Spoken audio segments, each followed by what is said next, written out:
Hello guys, how are you. आज हम 25/12/2022 आप लोगों के लिए करंट अफेयर लेके आए हैं। जैसा कि आप लोग जानते हैं कि हमारा चैनल रोजगार विद निकुंज, जिस पे हम लोग काम कर रहे हैं, और ये आप लोगों का चैनल है जिसके माध्यम से आप लोगों को करंट अफेयर की बहुत सारी जानकारी डेली वेज आपको, जैसे कि मैंने बताया था, दी जाएंगी। तो चलो शुरू करते हैं हम। हमारा आज का पहला क्वेश्चन क्या रहेगा, ये हम लोग सभी बच्चे ध्यान से देखेंगे। पहला क्वेश्चन, आज जो हमारा है तुलसी दिवस, तुलसी पूजन दिवस आज लोग हम मनाते हैं। तो सबसे पहली बात यह आती है कि तुलसी पूजन दिवस जो हमारे हिंदू धर्म में मनाया जाने वाला एक फेस्टिवल है, जिसे हम तुलसी पूजन दिवस कहते हैं। तुलसी पूजन दिवस हिंदू धर्म में पूजनीय माना गया है, जो हम लोगों ने पूजनीय माना है। आयुर्वेद के हिसाब से अगर हम देखें, जो हमारे पास वेद हैं, जैसे आपको पता है सामवेद, अथर्ववेद, यजुर्वेद, ठीक है, इसी तरीके से जो वेद हैं, इन वेदों के हिसाब से अगर हम काउंट करते हैं, तो इन वेदों के हिसाब से अगर हम देखें, तो हमारा जो आयुर्वेद के हिसाब से तुलसी को एक अमृत कहा गया है। और अमृत कहने का रीज़न कहीं ना कहीं ये इसलिए आ जाता है क्योंकि आप भी जानते हैं कि ये एक औषधि है। और औषधि किस तरीके से है कि आप लोगों को पता है कि अगर हम तुलसी का पौधा एक घर में लगाते हैं, तुलसी का पौधा को सुबह शाम उसकी पूजा की जाती है, और तुलसी के ही अगर पत्ते को हम उसको चाय में डाल देते हैं, तो जिससे बहुत सारी बीमारियों में हमारे काम आ जाता है। जैसे कि आपको जुकाम है, फीवर है, इस तरीके से भी आपका तुलसी काम आता है। तुलसी के बारे में अगर आप थोड़ी सी जाएंगे, काफ़ी डिटेल में जाएंगे, कि तुलसी के बारे में आपको लोगों को इतना भी पता चलेगा कि तुलसी जो शब्द है, तुलसी से तुलसी विवाह भी हुआ था। तुलसी का आप लोग बताएंगे, मुझे कमेंट बॉक्स करेंगे कि तुलसी का विवाह किसके साथ हुआ था, कब हुआ था, कैसे हुआ था, ठीक है। तो तुलसी दिवस, तुलसी पूजन दिवस आज हमारा 25 दिसंबर को मनाया जाता है, जो हिंदू धर्म में एक पूजनीय माना गया है। और आयुर्वेद के हिसाब से इसको एक अमृत कहा गया है, और ये एक औषधि है। औषधि का रीजन आप लोगों को बता दिया गया। औषधि का रीजन औषधि इसलिए से इस वजह से कहा जा रहा है क्योंकि ये हमारा बहुत सारी चीज़ों में काम आता है। तुलसी की हम पूजा करते हैं, सुबह शाम पूजा की जाती है। तुलसी की चाय में पत्ते डाले जाते हैं, जिससे हम लोगों को क्या होता है, काफ़ी बेनिफिट ये औषधि के रूप में मिलता है। तो अब हमारा नेक्स्ट क्वेश्चन अगर हम बात करें, आज के ही दिन क्रिसमस डे यानी कि क्रिसमस दिवस हम ये भी मनाते हैं। क्रिसमस डे, क्रिसमस दिवस जो मनाते हैं, क्रिसमस डे को ही हम क्या कहते हैं, हम बड़ा दिन भी कह देते हैं। क्रिसमस डे को ही हम बड़ा दिन कहते हैं। बड़ा दिन क्यों कहते हैं, क्योंकि 25 दिसंबर को हम लोग बड़ा दिन के रूप में मान लेना शुरू करते हैं। लेकिन क्रिसमस दिवस मनाने का हमारा मेन रीज़न क्या है, सबसे पहले ये समझना होगा कि क्रिसमस दिवस मनाने का रीज़न, एक आप लोगों ने नाम सुना होगा, ईसा मसीह, यीशु मसीह, जैसे बोल देते हैं ईसा मसीह, यीशु। ईसा मसीह का जन्म जो हम मानते हैं, वो आपके दिन, आज के ही दिन, यानी कि आप लोग जो हम समझेंगे कि 25 दिसंबर को ही हम ईसा मसीह का जन्म माना जाता है। लेकिन अलग अलग कैलेंडर हैं, जैसे ग्रेगोरियन कैलेंडर हो गया, ठीक है, काफ़ी सारे कैलेंडर से किताब के देखें तो अलग अलग माना जाता है, लेकिन ज़्यादातर मोस्टली 25 दिसंबर को। जर्मनी में यही हम 6 जनवरी को मनाते हैं। जर्मनी में सॉरी, अगर हम बात करें तो जर्मनी में हम इसको हम 6 जनवरी को मनाते हैं, ठीक। और ये ईसा मसीह के लिए मनाया जाने वाला एक खुशी वाला फेस्टिवल है, जो ईसाई लोग मनाते हैं। और जितने भी चर्च घर हैं, उनमें आप लोगों ने देखा होगा, जितने भी चर्च घर होंगे, उन चर्च घरों में, हमारे जितने भी चर्च घर हैं, उन चर्च घरों में कहीं ना कहीं आज के दिन ही सबसे ज़्यादा, और आपने संता क्लॉज जो हम लोग आज के टाइम में अपने बच्चों को, छोटे छोटे बच्चों को संता क्लॉज बनाते हैं, उसका भी कहीं ना कहीं ये रीज़न है, क्योंकि ये कहा जाता है कि संता क्लॉजेस आते हैं, वो शाम के समय जो अच्छे बच्चे होते हैं उनके लिए आते हैं, इस तरीके, ठीक है। तो चलो अब हम अगला क्वेश्चन की बात करते हैं। अगला क्वेश्चन बहुत ही इंपॉर्टेंट है, हमारा बहुत ही ज़्यादा इंपॉर्टेंट क्वेश्चन है, और आप लोगों को इनका नाम तो पता ही होगा कि एक अटल बिहारी वाजपेयी का आप लोगों ने नाम सुना होगा। अटल बिहारी वाजपेयी जो थे, आज उनकी जयंती है। अटल बिहारी वाजपेयी की आज जयंती मनाई जाती है। तो जयंती भी 2 प्रकार की होती है। अब कुछ लोगों का कहता है कि जयंती क्या होता है, कुछ लोग मानते हैं कि जयंती को बर्थ वाला दिन मान लेते हैं, कुछ लोग क्या कहते हैं कि मृत्यु वाला, कि यानी कि उनकी मृत्यु वाला दिन मान लेते हैं। लेकिन हमें समझना है कि जयंती होती क्या है। जयंती अलग चीज़ है, और को कहीं ना कहीं आप लोगों को ये सोचना है कि जयंती जन्म दिवस को माना जाता है, मृत्यु दिवस को माना जाता है। लेकिन यहाँ अगर हम बात करें कि यहाँ हमारे जो आपके अटल बिहारी वाजपेयी थे, उनका जो जयंती हम लोग जयंती दिवस मनाते हैं वो 25 दिसंबर 1924 को उनका मध्य प्रदेश ग्वालियर में जन्म हुआ था। इसी कारण हम क्या करते हैं, उनके जन्म दिवस को जयंती के रूप में मनाते हैं 25 दिसंबर को।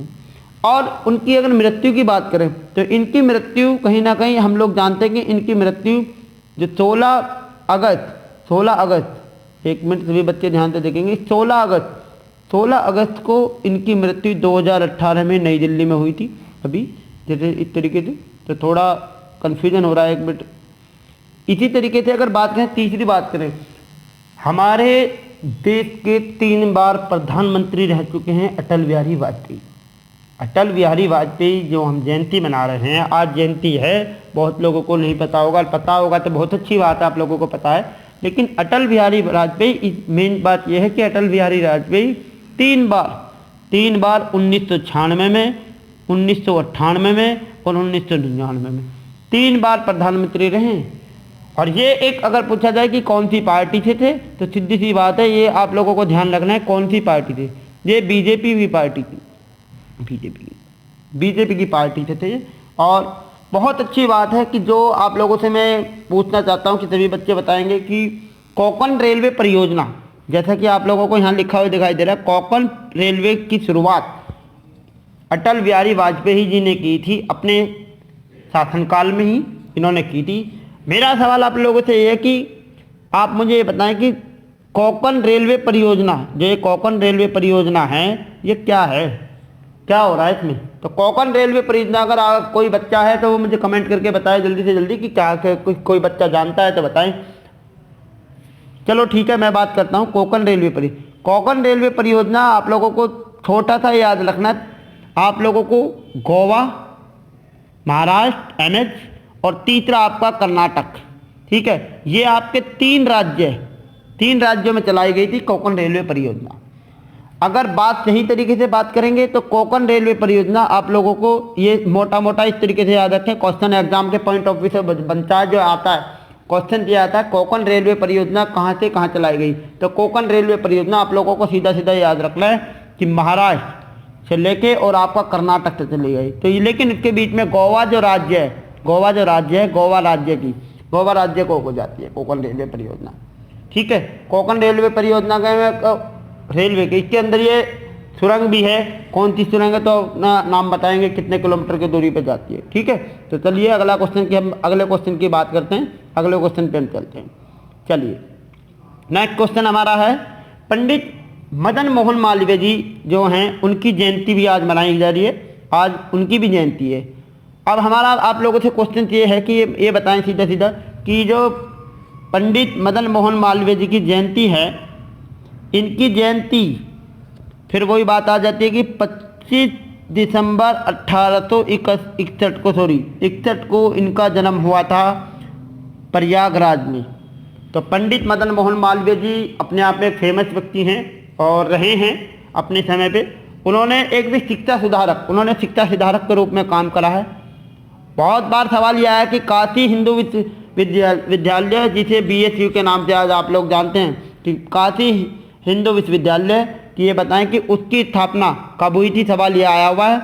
लेकिन आप लोगों को याद रखें काशी हिंदू विश्वविद्यालय की स्थापना 1916 में हुई थी और इसकी विश्वविद्यालय की स्थापना करने वाले हमारे पंडित मदन मोहन मालवीय जी ही थे, जिन्होंने इसकी स्थापना 1916 में की थी। आप लोग कमेंट बॉक्स में लिख के मुझे बच्चे बताएंगे कि सवाल ये आया हुआ था, एक बार एग्जाम के पॉइंट ऑफ व्यू से आया हुआ था कि काशी हिंदू विश्वविद्यालय यानी कि BSU की स्थापना आप ये बताएं कि कौन से एक्ट के तहत हुई, कौन से अधिनियम के तहत हुई। आप लोग बताएंगे कि कौन से एक्ट के तहत हुई। इसके अलावा अगर हम बात करें, हमारे जो पंडित मदन मोहन मालवीय जी हैं वो कांग्रेस के 4 बार अध्यक्ष रह चुके हैं। उन्होंने 4 बार वो अध्यक्ष रहे थे, भारतीय राष्ट्रीय कांग्रेस के 4 बार अध्यक्ष रहे हैं हमारे पंडित मदन मोहन मालवीय जी। नेक्स्ट क्वेश्चन अगर हम बात करें कि इन्होंने अखिल भारतीय हिंदू महासभा के ये संस्थापक के रूप में काम करा है और ये संस्थापक के रूप में भी रहे हैं। इन्हें बहुत अच्छी सवाल ये है कि इन्हें भारत रत्न पुरस्कार दिया गया है इनके मरणोपरांत। 24 दिसंबर 2014 को तो भारत सरकार ने इन्हें भारत रत्न पुरस्कार दिया है 24 दिसंबर 2014 को। तो आप लोगों को याद रखना है। लेकिन इनकी अगर आप बात करें कि देश के शिक्षा जगत के रूप में ये समृद्धि में इन्होंने अपना पूरा जीवन समर्पित कर दिया है। पूरा जीवन इन्होंने समर्पित किया था, अपना पूरा जीवन। और अगर बात करें मरणोपरांत, तो मरणोपरांत इन्हें भारत रत्न मिला है, लेकिन इनकी मृत्यु उससे पहले 12 नवंबर 1946 को वाराणसी में हुई है। और सवाल यह है कि इनकी मृत्यु 1946 में हो गई, तो देश आज़ाद होने से पहले, देश हमारा आज़ाद 15 अगस्त 1947 को हुआ, देश आज़ाद होने से पहले इनकी मृत्यु हो गई थी। तो आप लोगों के लिए आज की कमेंट क्वेश्चन यही बनते हैं।